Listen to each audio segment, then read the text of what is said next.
everybody, thanks for joining me again on R50 Mini Empire.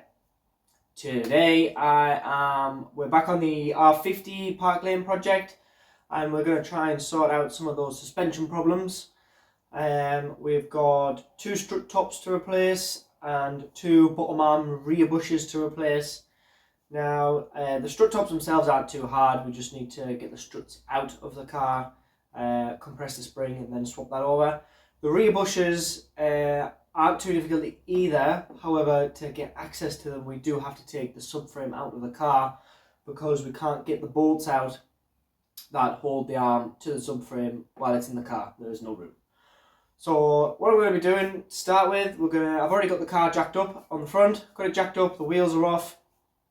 I'm going to take the struts out first and get them out of the way, just to keep them out of the way while we're doing the subframe removal. It'll just make it a bit more easier, get a bit more room. We'll drop the subframe, we'll do the bushes, put the subframe back in, do the strut tops, get the struts back in, and there's this new set of discs and pads to go on at the end as well. So I think we're ready to get out there and make a start.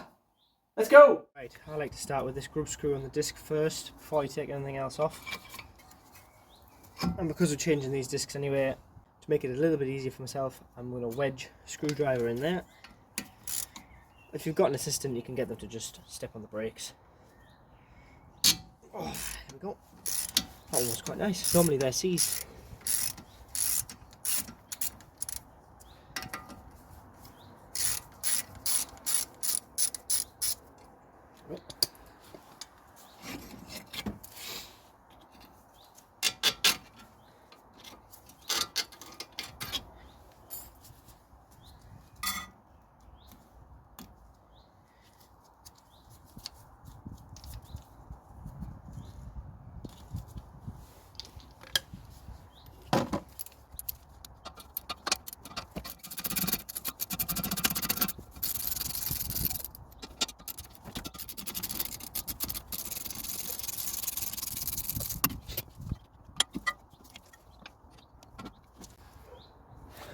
Sliders out.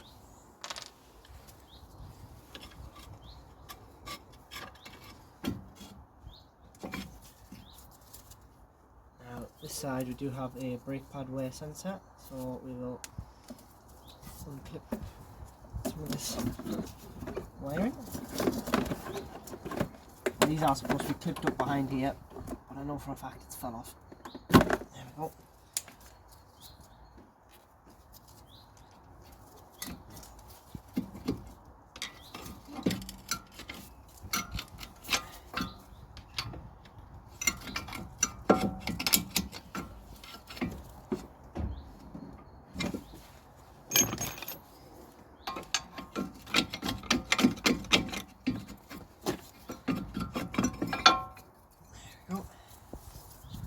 That's the brake pad off. There's a bit of life left in them pads, but they're not great, and the brakes on this are absolutely horrendous. So we're going to change the disc and pads. The disc on the other side is quite nasty. There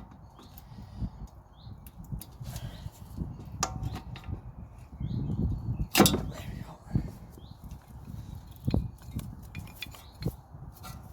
The pad's going to fall out, so we'll just take it out.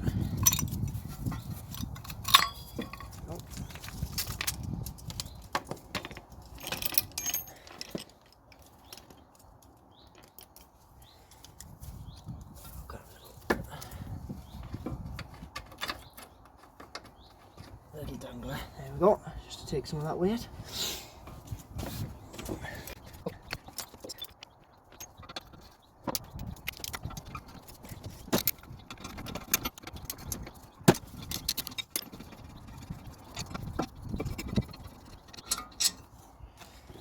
Caliper carrier off.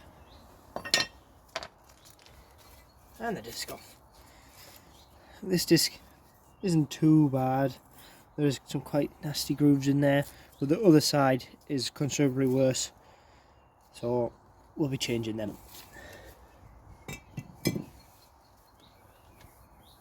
Right, next we need this drive shaft nut off.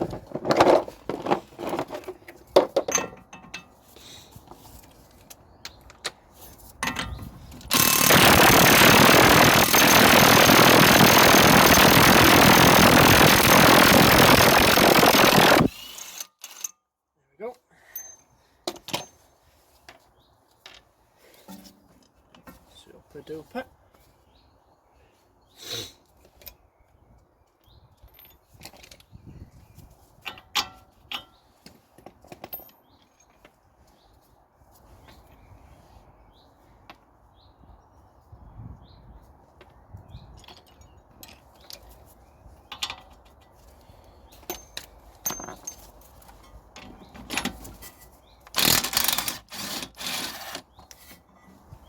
Drop link off. Okay, now we need the track rod end off. I'm just going to turn the steering to make this a little bit easier.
Hey! That doesn't normally happen, that came straight out. Normally you've got to hit these with a hammer to break the taper. But I think this has been apart pretty recently, because those strut top bearings do look new, although they've failed. I think they're just either a dodgy batch or maybe not a very good brand, and they've actually failed. But they still look quite new, so that's probably why this is coming apart quite easy. So next we need to chase this ABS wire out, which just clips in here, same as the brake pad wear sensor. Oh. It's just a little plug. If you've ever worked on a BMW, it's the same kind of plug. Right, so now all that's left is the nut on the bottom.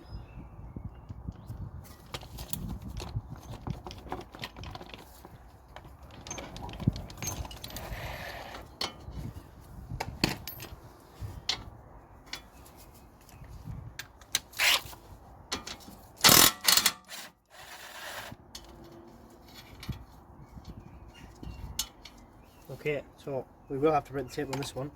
So I've just put the nut back on a couple of threads, you can't see.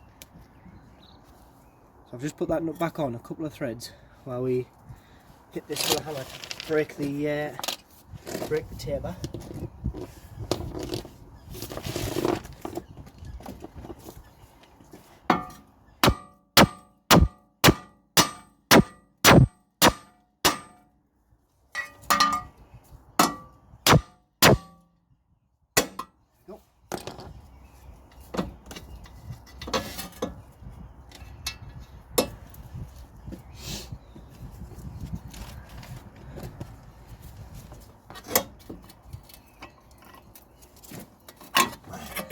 Drive shaft out. Right, so now we've just got these 3 top nuts.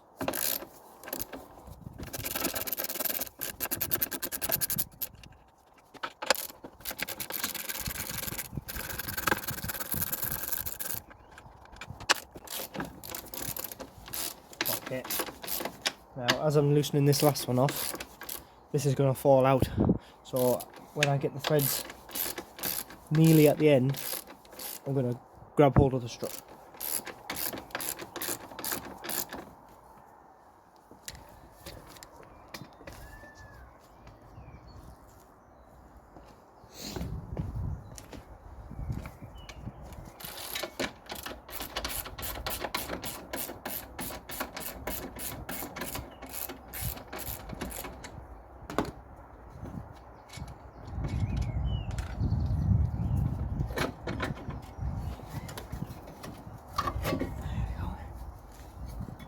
There we have it, one strut and hub assembly.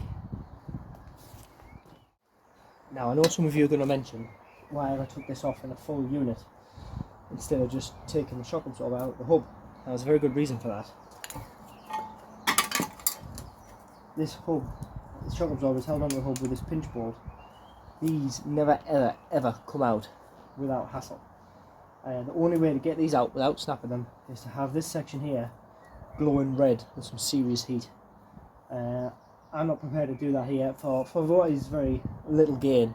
Unless you need to change your shock absorber, I would always recommend leaving this together and taking it out as a full unit. You've got a few more bits to undo. You need the disc off, you need the caliper off, tracker end, and obviously the bottom ball joint. But if you can avoid snapping that, that's what you want to do. So if you can get away with it, take it off as a full unit like this, and now we can get a spring compressor on here and change the strut top bearing. Can you see that? So I can actually flex this. So this centre section is actually detached from the rubber section, and I noticed when the car was on the floor with the weight on it, this had actually pushed through. I can't do it here, I haven't got enough strength, but you can see how that's not attached anymore. Although this strut top does look new, that is no good. Then we've got the strut assembly in spring compressor I very kindly commandeered.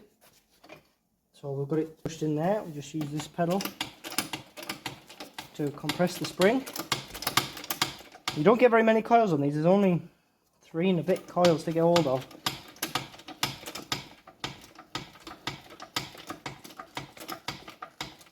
There we go. See, that strut's now loose. And there is a 21mm socket, 21mm nut in the top.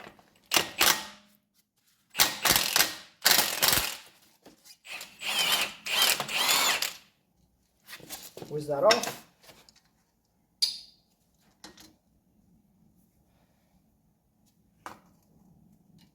Now sometimes they say where you put them, sometimes they don't.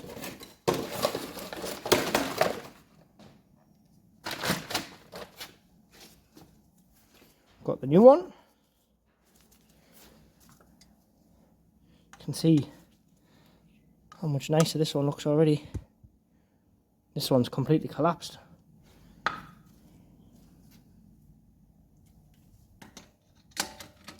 that on there. Back on.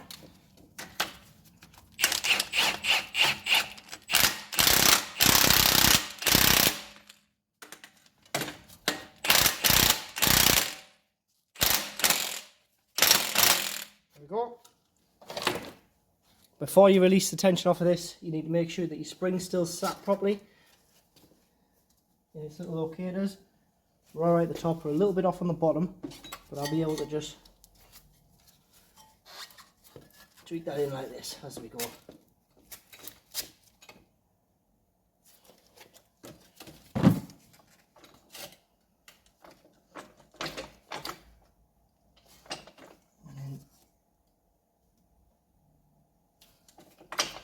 There we go. One strut top bearing changed. You can see now with this one off, this is the other side, how collapsed this is. This is supposed to stick proud a little bit. This whole rubber section's collapsed and it's all actually peeled away, which was giving us a horrible driving experience, horrible movement in the strut, and a horrible creaking noise every time you turn the steering wheel. So it's a shame because these don't actually look that old. They're not that dirty. They're a little bit, they've been on maybe a few months, but they haven't been on years, that's for sure.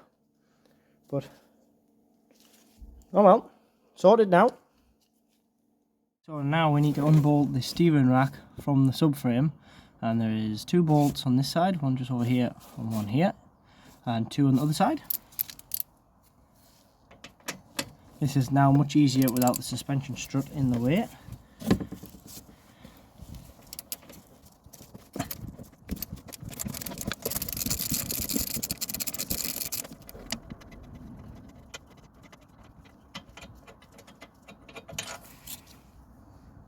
There we go. Okay, so we've took the steering rack bolts out. I'm now under the car. We need to disconnect this engine mount from the subframe to the engine.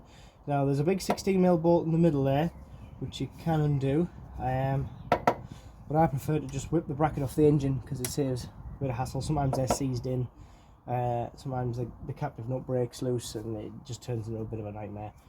If you just whip these out, 13mm, 4 of them, or if you're strong enough, I've got one of these.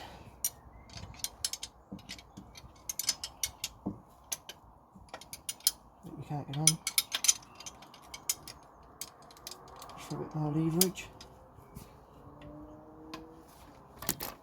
It's not easy doing it on your back. Oh, there we go. I could really do with a lift.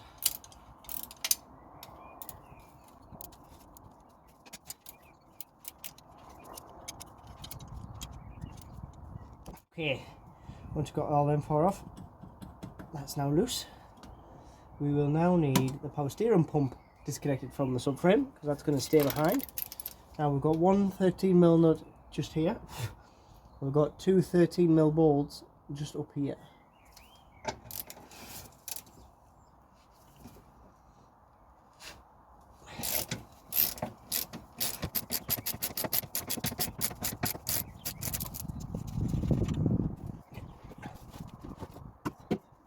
You can't really see these ones. You just kind of got to feel for them and trust that they're there.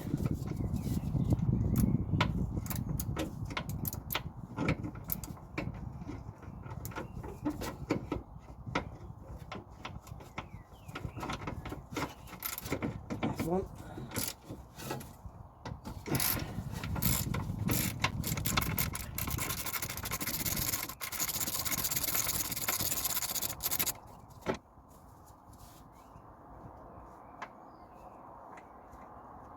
I've lost it.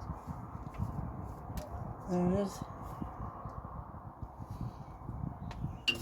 And the next one.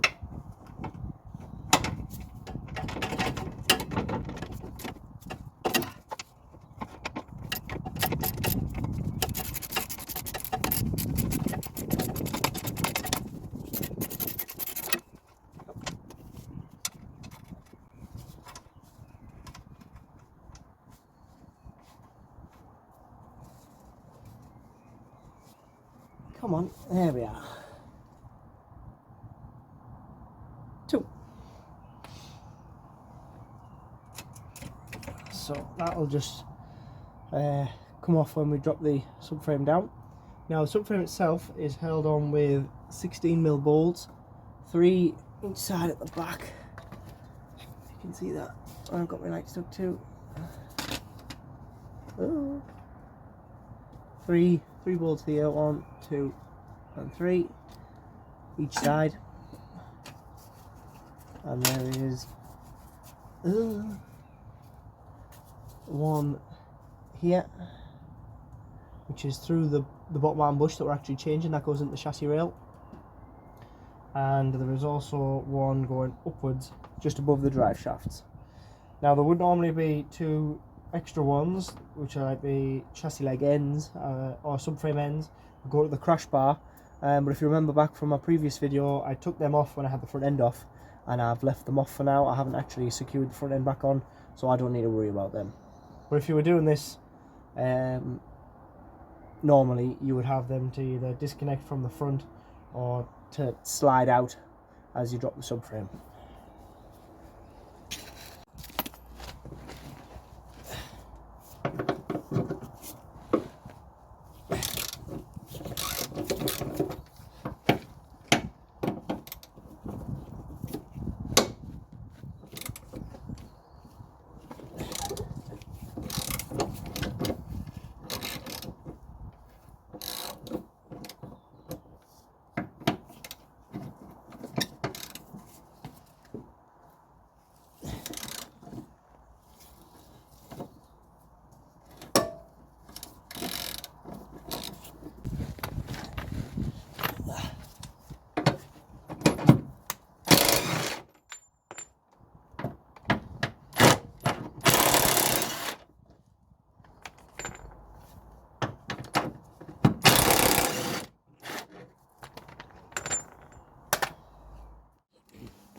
Okay, so I've got all the bolts out. I've got the subframe supported by this jack.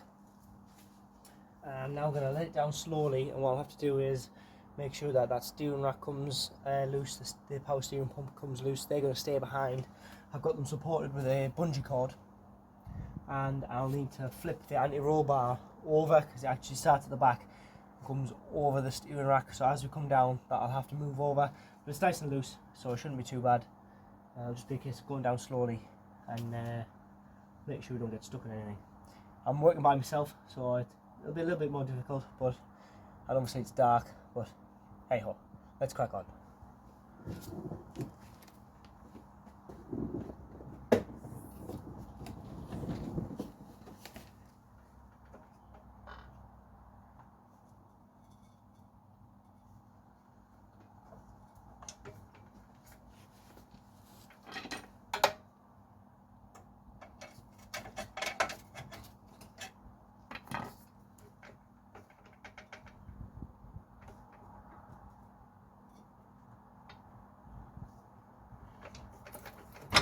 Oh, there we go.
Okay, so that's the subframe now out. It's a big unit.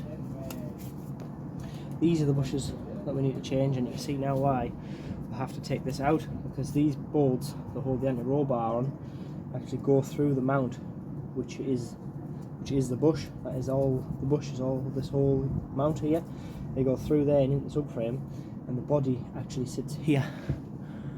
So there's no way of getting them bolts out. These bolts are like this long. These bolts are about this long. There's no way of getting them out while the subframe's in. If they were bolted from the other way, this job would be much easier. Something else that I discovered while taking this out, this drop link here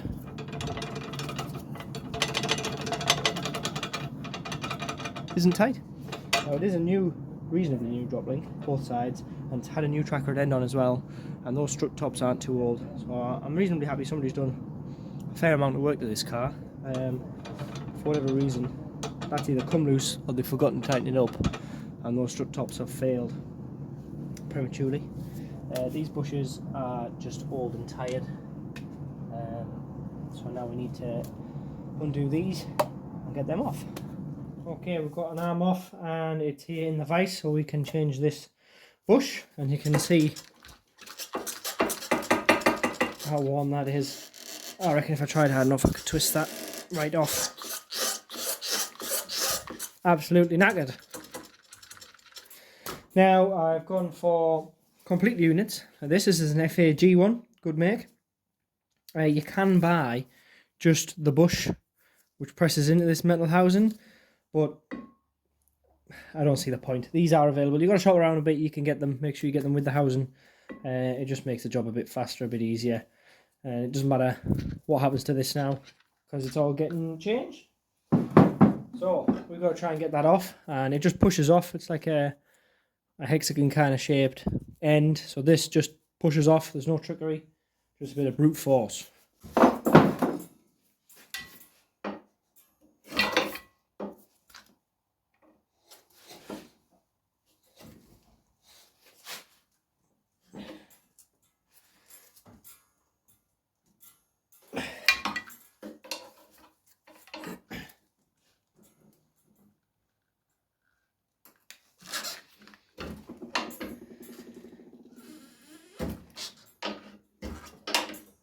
Oh, there we go.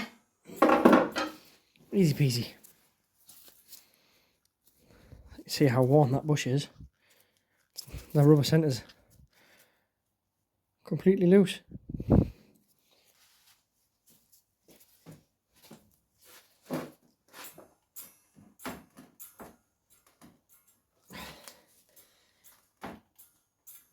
Get started.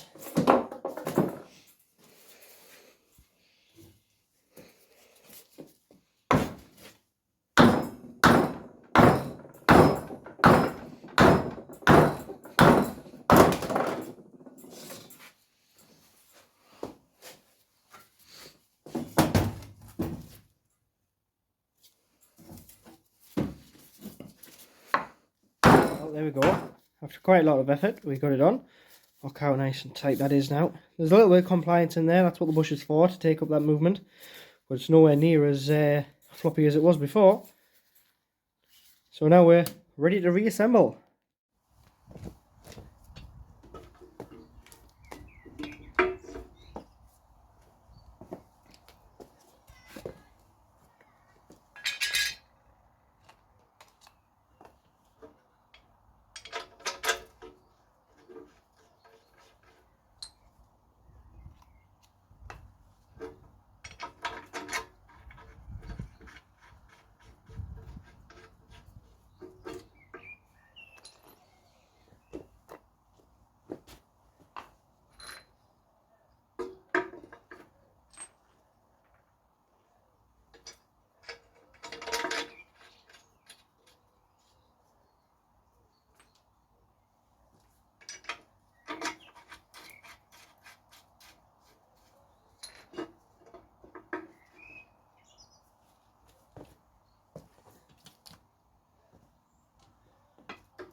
So we've got the suspension strut, hub, etc. back in.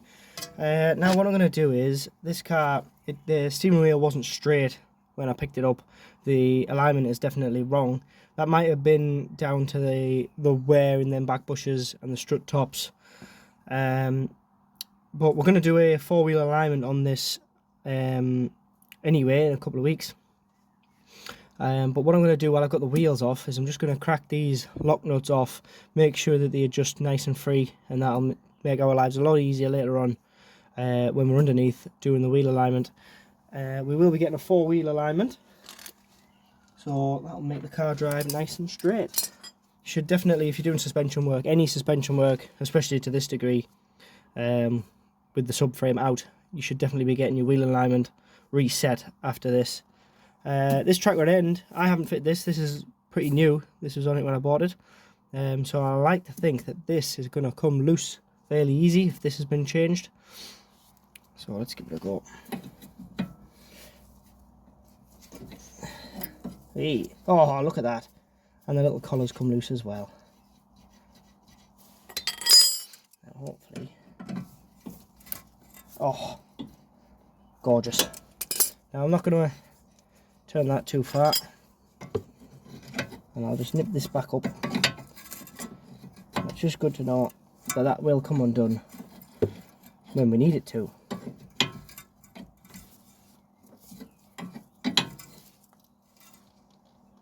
There we go.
new clips to finish it off.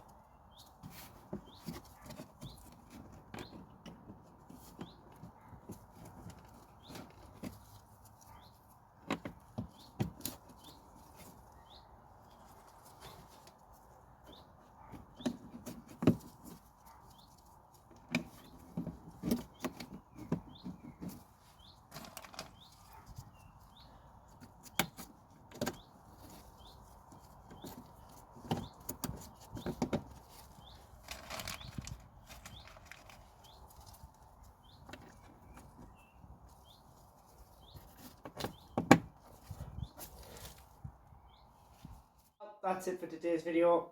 Hope you've enjoyed it. We've done quite well there. Got them bottom arm bushes changed out. These were knackered.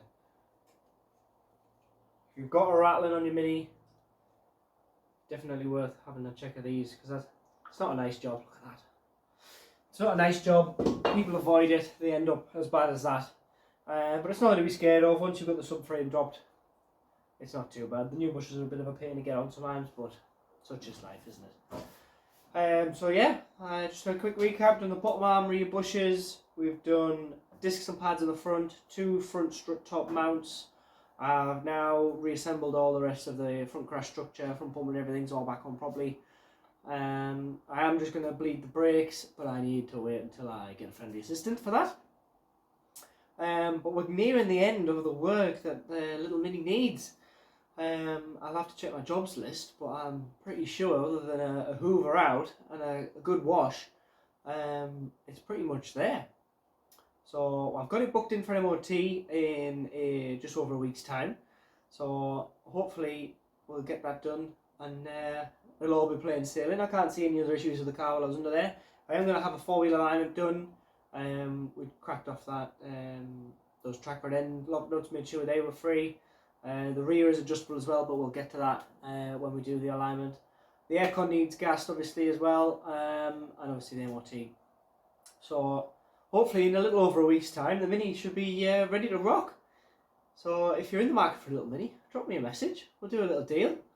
But yeah, I'm quite happy with how it's turned out. No huge disasters, no big huge bills for anything. I'm going to give it a little test drive once the wheels are back on, just to make sure that the cooling system behaves itself. But all in all, I think we're about there. So if you've enjoyed this video, please do give it a like and a subscribe. Subscribe to the channel. My name's Ed, this is Ed's Mini Empire, and I'll see you next time.